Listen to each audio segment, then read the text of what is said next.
On behalf of the Georgia Rural Health Association, Morehouse School of Medicine, and their Georgia Community Engagement Alliance, we're proud to partner to bring information to you related to Part 2 of our vaccine hesitancy training to assist you in communicating with your patients, your friends, and your families as they consider acceptance of the COVID-19 vaccination.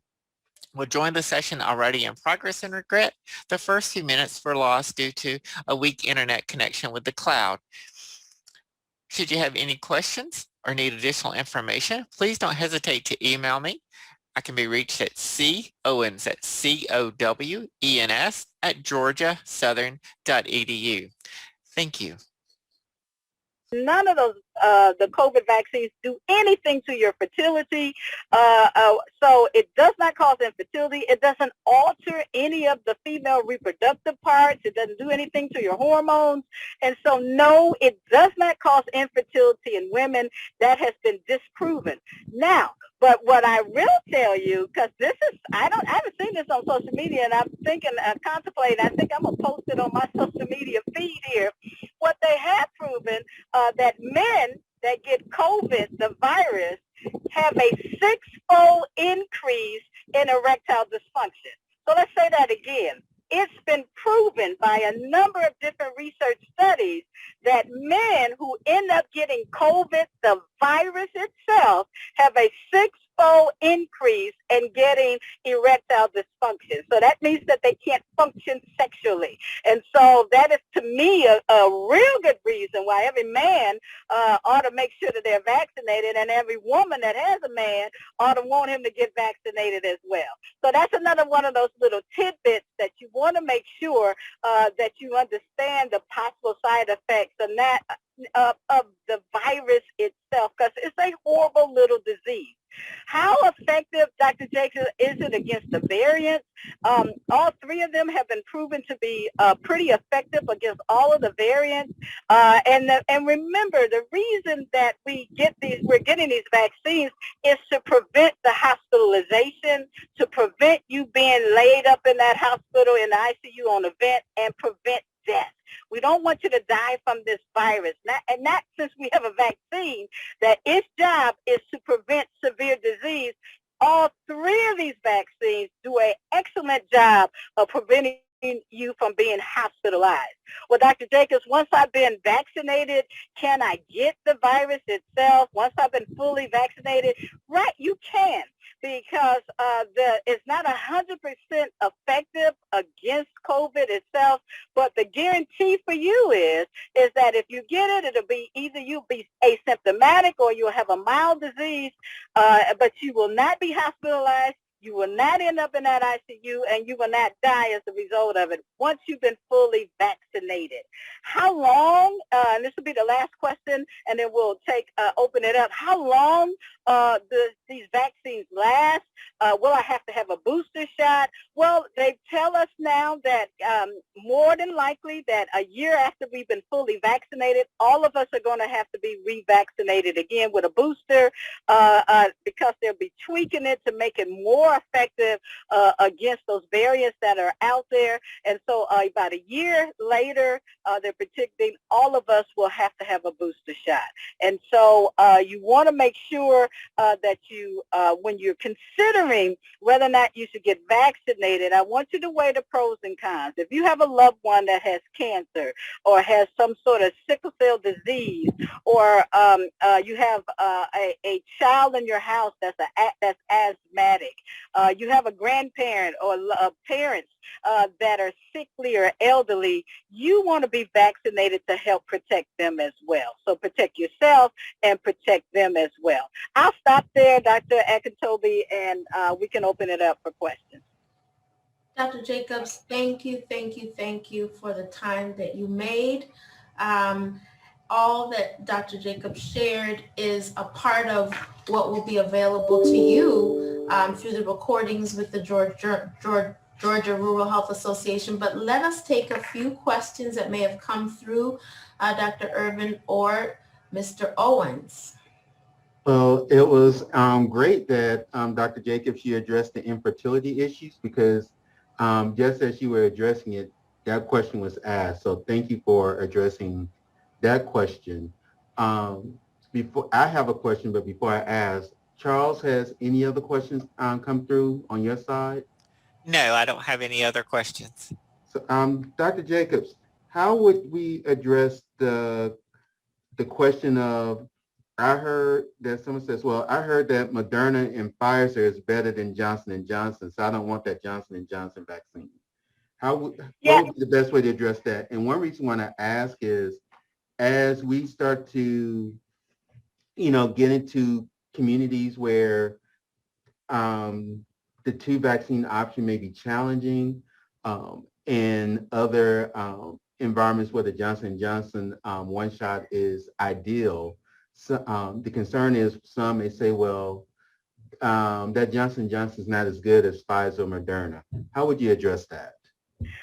so the way I would address it is that what's the goal for all three of these vaccines that we have here in the United States? The goal is to prevent hospitalizations, to prevent you from going into that ICU, and the number one thing is to prevent you from dying. That's the number one thing, right? All three of those vaccines are extremely effective against the severe disease of COVID. So what's the best vaccine that's available? It's whichever one that the site that you're going to has, because the goal is we don't want you to die from this virus, not since we have a vaccine for it. So all three of them are extremely effective against severe COVID disease.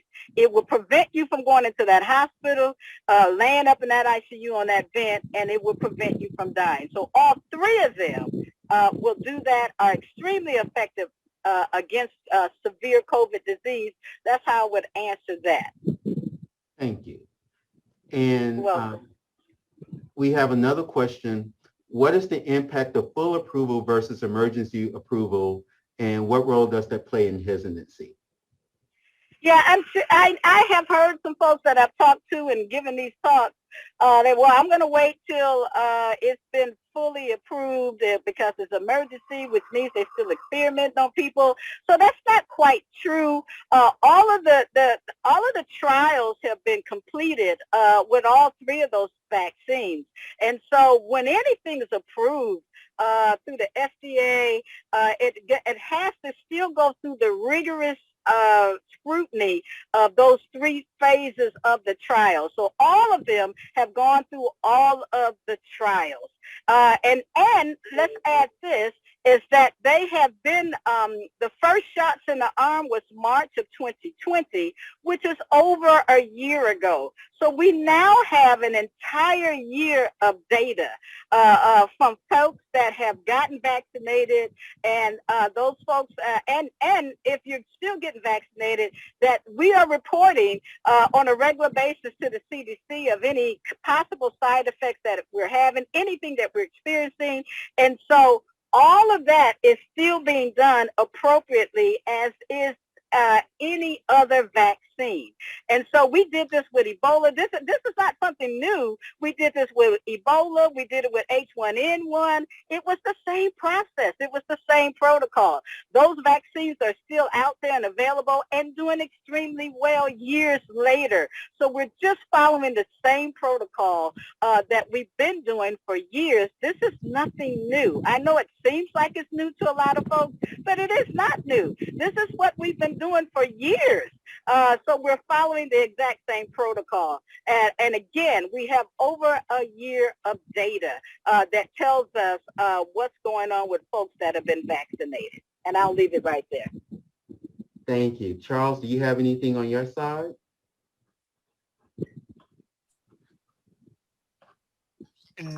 No. Well, we so appreciate Dr. Jacobs and hope you can hang on for a few more minutes. Okay. Your energy, the science, and the clinical expertise that you bring to our state and our nation are absolutely phenomenal, and we appreciate and are honored to have you as a part of our team, right? And so similarly, we are so honored to have Dr. Kenyatta Stevens, who's a consultant with the Georgia Department of Public Health. She's an expert in infectious disease. And so her expertise and her translation of the science to you as leaders who need to be able to have answers is more important now than ever.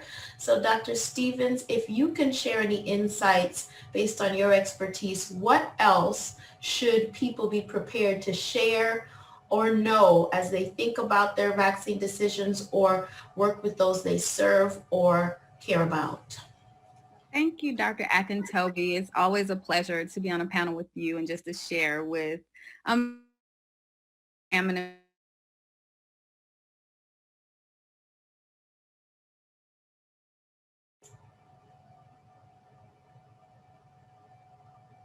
there are no new vaccines that are pretty much coming up for EUA authorization. However, there will be a change to ages for those who are available for vaccination. So we do know that the FDA is reviewing data for the 12 to 15-year-old age group. And so what we now as providers and health departments have to take into consideration is how do we reach this age group? Because guess what? Pfizer is the only vaccine that will be approved as of now. And so we know throughout the state of Georgia, that just given vaccine hesitancy and just with the decline as we are vaccinating more and more, there has been a decline in the need for a lot of providers to keep a lot of vaccines on hand. However, if you are a provider and you are here, you work with providers, I want to caution you before you stop receiving vaccines, because that's some of the things that we are seeing, that a lot of providers throughout the state of Georgia have actually made a request to stop receiving vaccines because of the decline in need. However, now introducing the 12 and 15-year-old age group, what we're going to see is a surge in requests. So if you are in a county that does not have a lot of providers that have the ultra low freezers that can actually handle Pfizer, just be aware that you may be receiving requests or appointments from surrounding counties.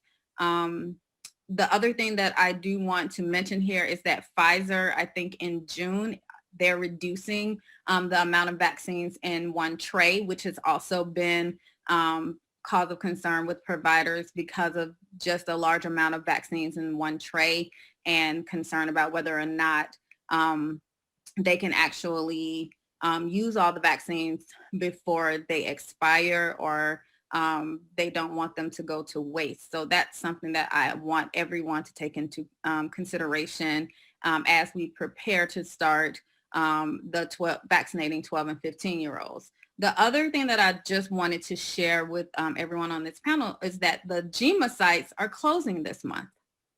And so whereas a lot of counties saw a less of a demand because a lot of participants were able to get appointments at the GMA sites, where all of those are closing. So you will see another surge in possible appointment requests because the GMA sites are closing. So that's another thing that I want everyone to keep in mind throughout the state. And so those numbers that were actually going, that GMA were saying, will actually be distributed among local providers and pharmacies.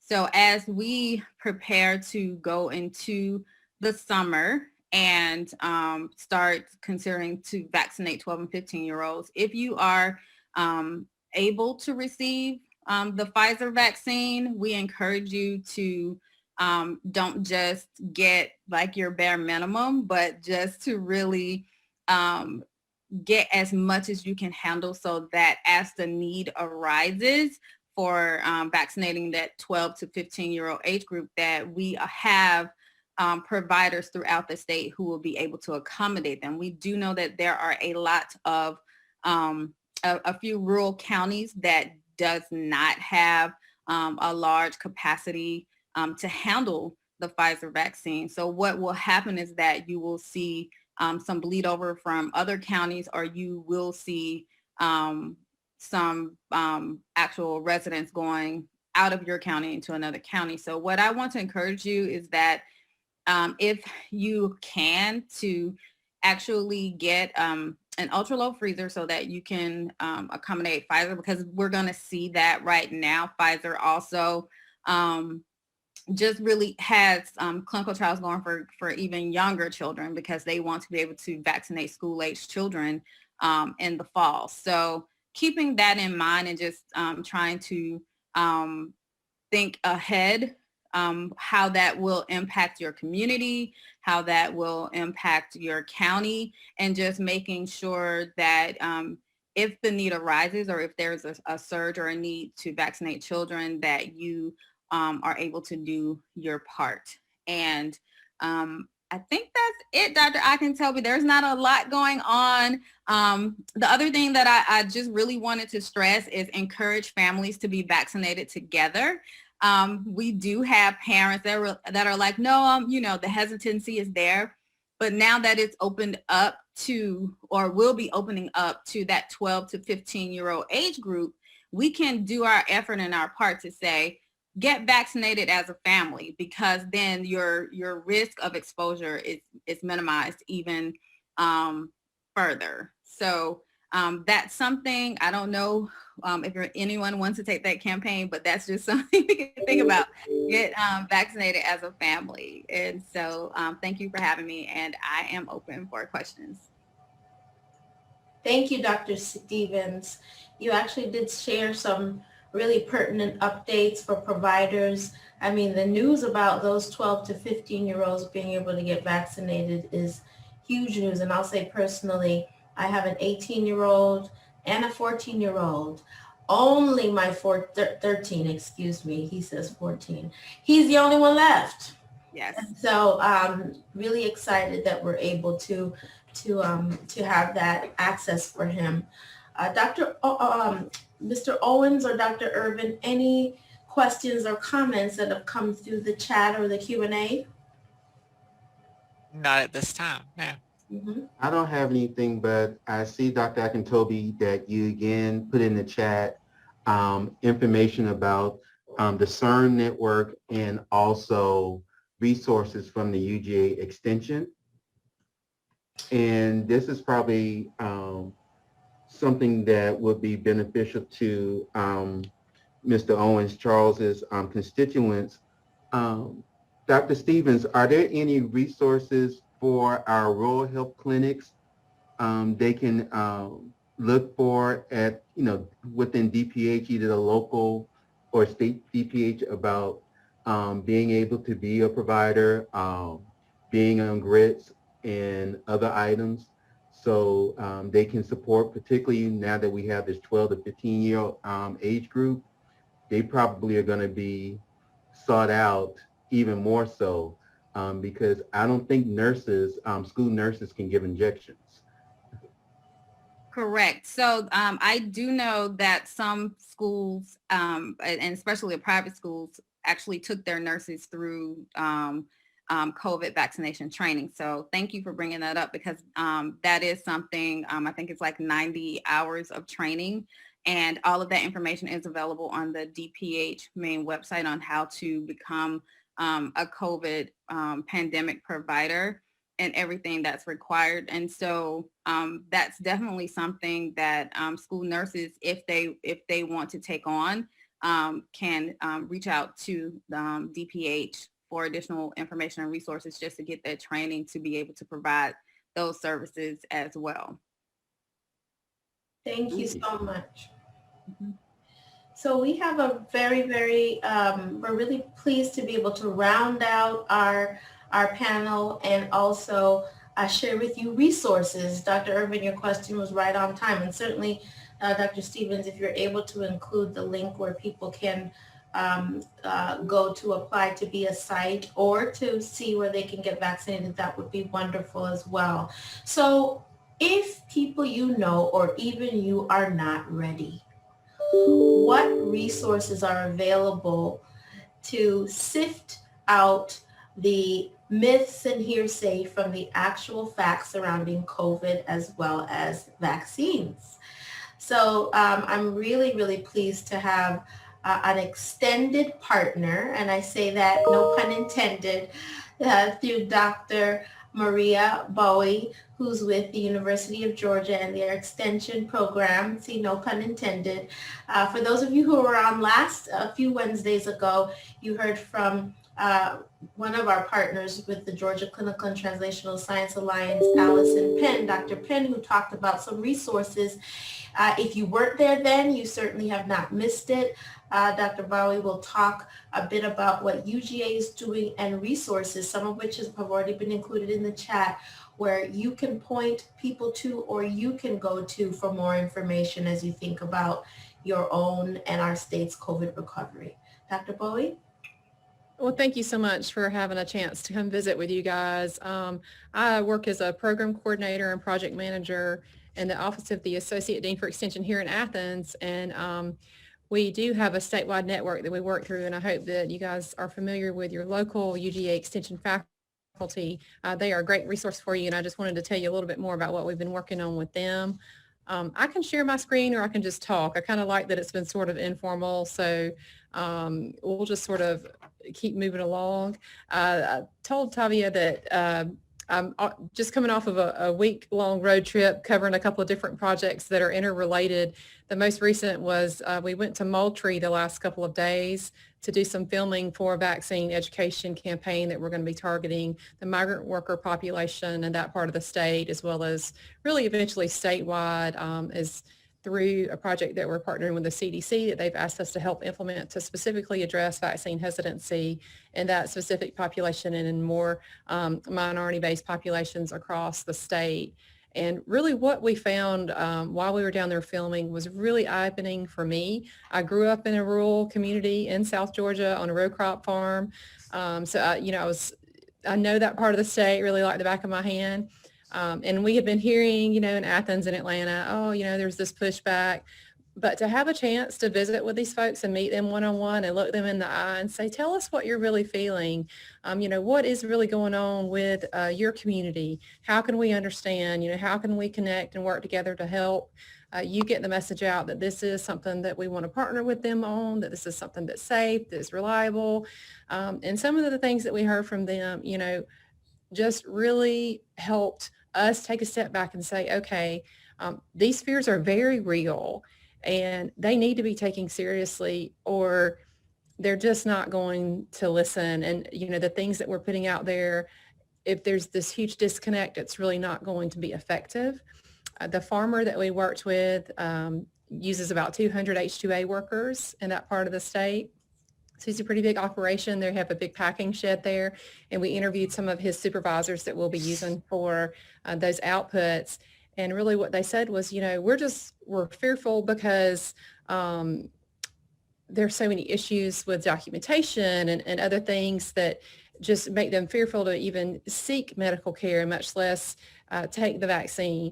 And so some of the things they said, though, I feel like we're really going to be able to use, and having them be able to say, well, I took the vaccine because I knew that when I went home to my family, I really did not want to take it to them. And we are in close quarters and there's no really getting around it. And they were good about wearing their mask and that sort of thing. But once we got outside of the packing shed, no one really does. It's 100 degrees, it's hot, it's humid. It's difficult for them to do that. And so I think the more that we can really try to leverage those relationships through extension in those local communities, because they know the people who make the decisions there, and they also know a lot about the labor force. So we're really planning to bring back that input, use that to really develop things that are relevant and useful and that we can share out with our partners, not only in Georgia, but in other states and other parts of the country that are struggling with the same issue. So that was really a great way to tee me up for this conversation. We're early in the process and we feel like we're playing a lot of catch up, and they're dealing with a lot of other things in the ag industry as well, with some import problems we're having with produce and other things, but the growers and the managers down there are still very concerned and want to work with us. They're hosting a lot of pop-up clinics. DPH has been a great partner. The Moultrie Hospital there, the Colquitt Regional Medical Center, they came out and actually gave vaccinations on site while we were there so we could get some footage. And we did have about a dozen that came and, were willing to get vaccinated. But, you could tell that they were nervous. And so it was neat just to see and be a part of what's happening in these local communities and see all the partners coming together. And so if you're not familiar with Extension, I just encourage you guys to, you can just Google UGA Extension and then go and click on your local county to find who your local contacts are. But we have faculty members in every county in the state who are highly trained. They know lots. They're very knowledgeable about their local communities. Many of them have been there for many years, and they would be happy to work with you guys in any way. I'm excited to see that we have so much interest in this conversation because I feel like we all have to work together, and the more that we can do to understand each other's role within your communities, we can really be more effective in how we partner to just move the needle and kind of keep things moving along with this project in particular. Mentioned the Excite grant is coming down from the CDC, so they are giving us some funding to do this, and we are going to be looking for partners to carry that mission out. We do have a website that I'll try to put in the chat that is emergency resources that we've curated that are specific to COVID and vaccine education information. So we will be continuing to add to that. If you guys have things you'd like for us to share back out, we will be happy to do that. We've really tried to put this website and URL out there pretty broadly and train our extension agents on how to use it and leverage it within their communities. Let's see. My last slide, I'm not going to share it, but I will put my contact information in the chat so that you guys can reach out to me. But like I said, you definitely can reach out to your local extension offices. Just extension.uga.edu is the general URL. And then we have an 800 number that if you call anywhere in the state, you just call 800-ASK-UGA1, and it'll put you in touch with your local extension office based on where your number is based, where your for cell phone numbers, it's kind of where your service originated from, so it's a little bit different. But if you're on a landline, it'll put you back to your local office. It's kind of a throwback to the old days. But I'll put my contact information in there for you guys, and happy to be a part of this conversation for sure. Do you guys have any questions? Yes. Dr. Akintobi, we can open it up for questions in general now. Yes. Both in the chat, and for those who would like to come off mute, raise your hand, do a thumbs up, and Charles and I will get to you. Absolutely. Great.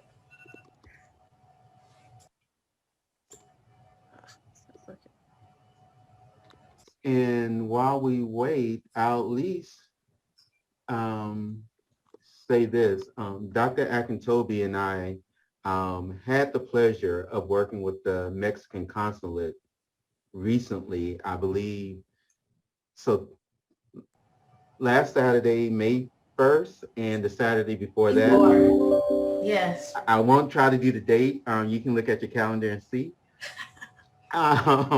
But I will say, as we discuss vaccine hesitancy, addressing concerns and fears of many communities. In this case, it was our Mexican community, many where English is not their first language, Spanish is their first language. Over the 2 days, over those Saturdays, I think we had over 400 individuals come out to be vaccinated across all age groups and gender. And what I think Dr. Akintobi and I can say was what made it so successful is relationships. I mean, it's similar to the relationship that MSM has developed with GRHA. We feel that the reason why it was so successful is the relationship that the Mexican Consulate, the Latino Community Fund, was able to develop Morehouse School of Medicine that allowed for a great success.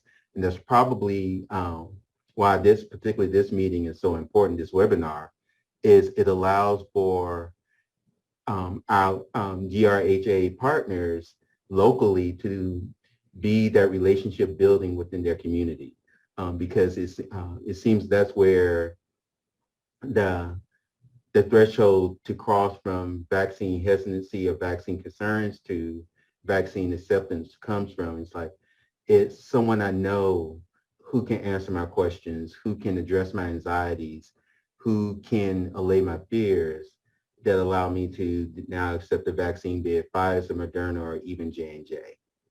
Dr. Akintobi, before you have to hop off, and she may have had to hop off. I think she She said, did. Yeah. yeah. And so, so with that, any additional questions, or Charles, anything you would like to add?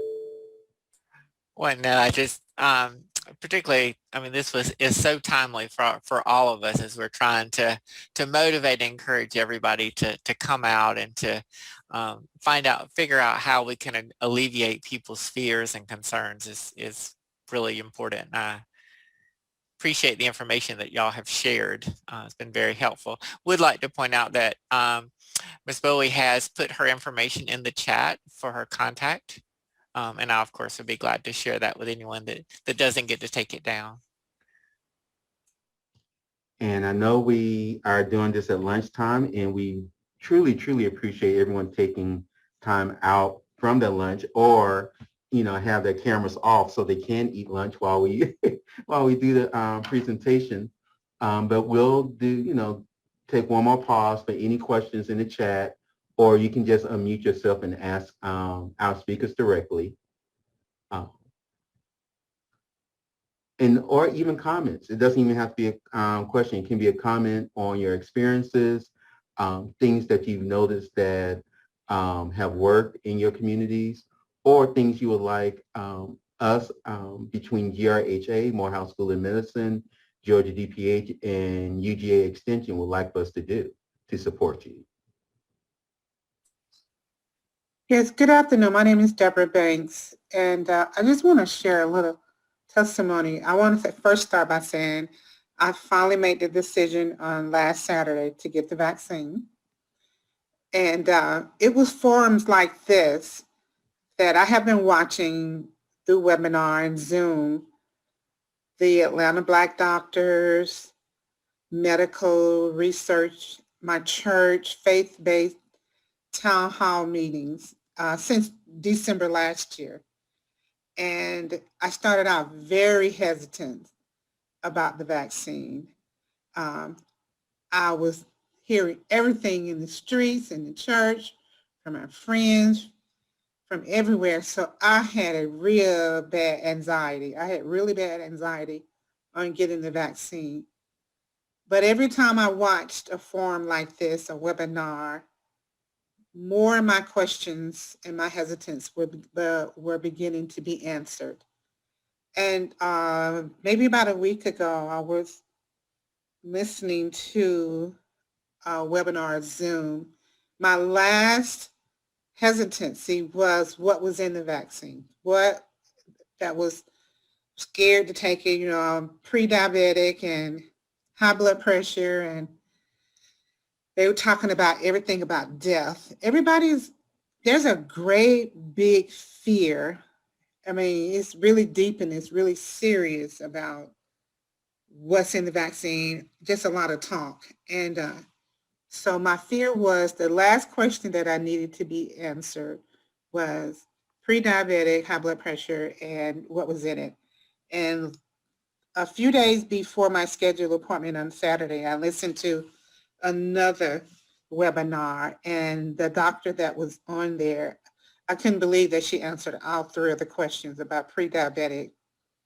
But the one thing that hit me, and she said that if you have ever taken a colonoscopy and you've drank that solution, so I'm over 50, so I've had colonoscopy, and you drink that solution, then if you if you're not allergic to that and you did good, then that's basically what it is. And that was my last hesitancy question about it. And I went and got the vaccine on Saturday, and I feel great. I feel good, and can't wait to get the second one on the 22nd of this month. So it's things like this that help us to decide. It took me 6 months, but I did do it. Great. I mean, we need to hear stories like that, particularly um, Charles. I'm trying to call him Mr. Owens, but Charles and I go back a ways. Yeah. And so, but we do need to hear stories like that because both GRHA and MSM would love to continue doing these forums, and we want you to tell us continue to do these forums. The way this started, Charles literally just um, picked up the phone and said, Chris, can you do this? And he's like, yes, we can. And it's because we both understand the need across all the communities we serve that this is important. And Ms. Banks, I will agree with you. Being a physician and a scientist, I had those same concerns when the vaccine was being developed, particularly knowing how past vaccines were developed. And that's one of the things that that Dr. Jacobs was excellent in explaining is that the new techniques actually have improved on vaccine manufacturing so that it requires less of the extra that has been needed for past vaccines. So if anything, we should expect across the board better and safer vaccines going forward, thanks to what we were able to do with COVID-19. And we haven't gotten any additional questions, but before we sign off, any other last comments, concerns, or testimonies we have from our attendees? One we've got in the chat. Ms. Jackson offered up that the Zoom was awesome, very helpful, and we need more of this. So one thing we do need to know from you too is how do you need more of this? Do you need us to do more Zoom webinars? Do you need to have guest speakers? Do you need to have, how can we help you get around your family, your friends, your coworkers, the people within your circle? And also communities, are there any communities we haven't addressed or concerns we haven't picked up in our webinars? Yes, hi, this is Deborah Banks again. I am the center manager for the senior center manager for one of the senior centers in DeKalb County. We had a conversation on yesterday about vaccine hesitance. So I have been given the challenge to come up with a form. Since May in the senior citizens world, May is Older Americans Month. So I'm not sure if I can put together a form as quick by the end of the month, but I would like to put together a webinar or forum where we have 7 senior centers in DeKalb County and invite those seniors to join in specifically to do some. I'm looking forward to doing that very, very soon. Okay, thanks, Ms. Banks. And please, and let me put my email address in the chat. And I can forward this to Dr. Akintobi, but also one of Morehouse School of Medicine's community partners is the DeKalb County Board of Health. And I'm not sure if a representative is on this meeting, but if you would send me your thoughts and what would you like to do, I can forward it to someone at DeKalb that can help facilitate that. Great, wonderful, thank you. One more question just came in. Have we talked about refugees in any of this as in part of the outreach?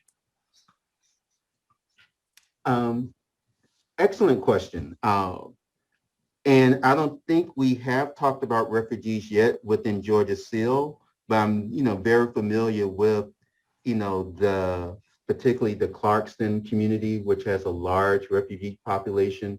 And I think the needs for that community would be similar to our agricultural workers in South Georgia. And so that's something that I can bring up to Dr. Akintobi. And also, Morehouse School of Medicine has started to do community-based vaccinations with our mobile unit.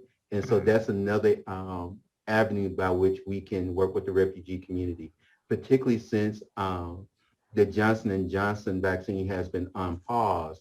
We recognize that this opens up a larger segment of Georgia, which we can take care of. And yes, hello, Dr. Burr. It's good to see you.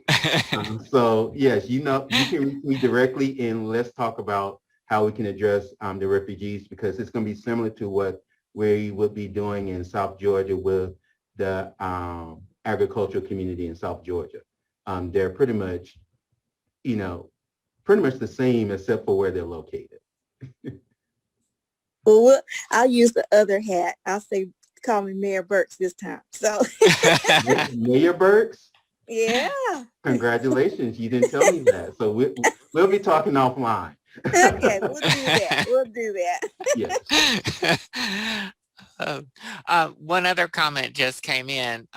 Ms. Shelton said, yes, a community speakers bureau would be so valuable for Georgia. I definitely would agree with that. I just saw something, in the news about what states have been successful in their vaccine efforts and which states have not been. Georgia's on the not so good side. And so probably a community speakers bureau would be valuable. And I do know that Georgia still is in the midst of doing community focus groups in and around vaccine hesitancy. And so this is probably a great idea for Georgia Seal to consider developing a community speakers bureau as part of their efforts.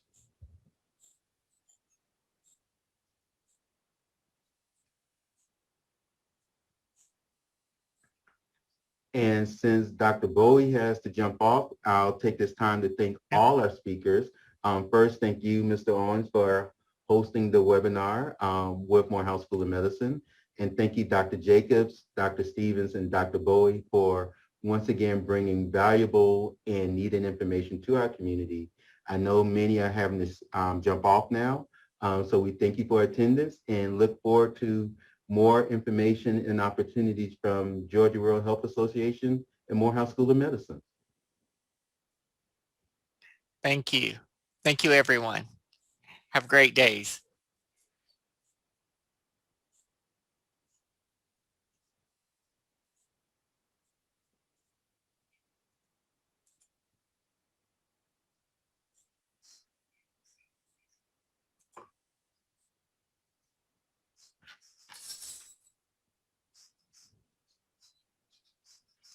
And thanks, Charles. And of course, we look forward to